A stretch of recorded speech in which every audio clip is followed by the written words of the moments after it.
शिष्य रूपी खेत में डालते हैं गुरु।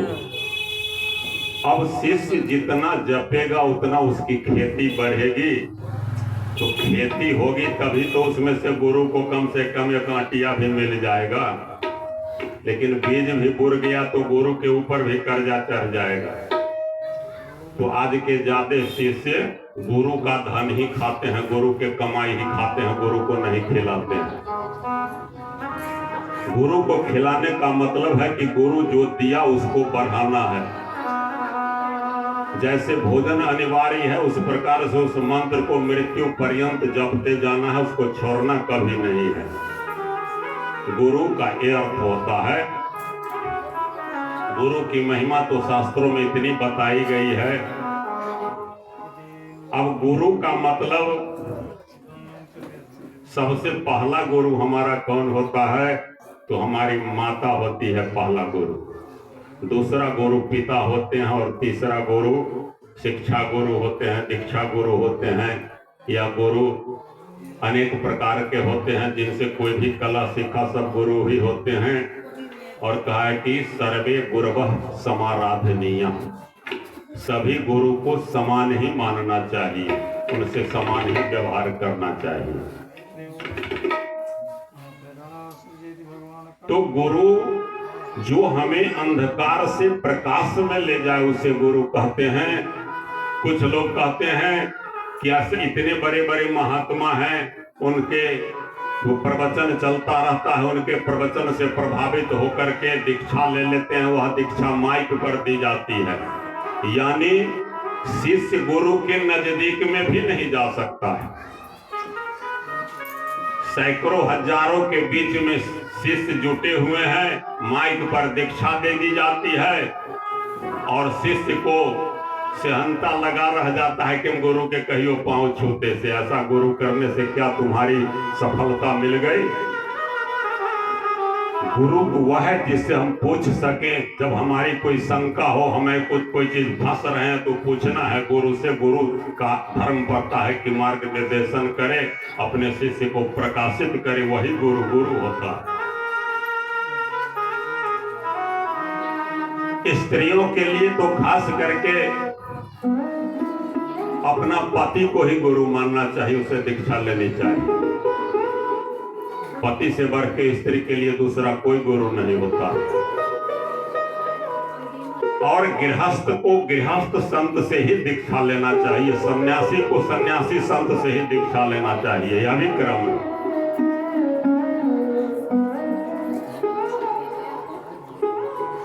अब सुखदेव जी महाराज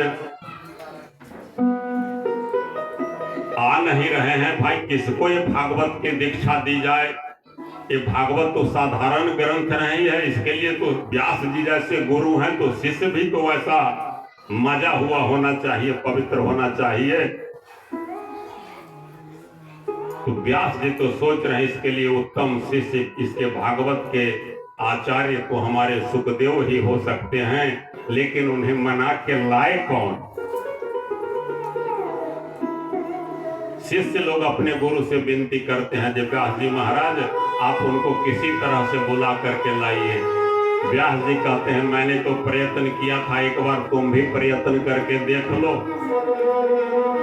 शिष्य मंडली बोलते हैं कि महाराज जी जब आपके कहने से नहीं लौटे तो हमारे कहने से हम किस खेत के मूली हैं। कहा शिव जी तो गए तो सुखदेव जी तो समाधि लगा के बैठे हुए हैं, ध्यान में लगे हुए हैं, तप में है, उनका किसी पर से कोई असर नहीं पड़ रहा है।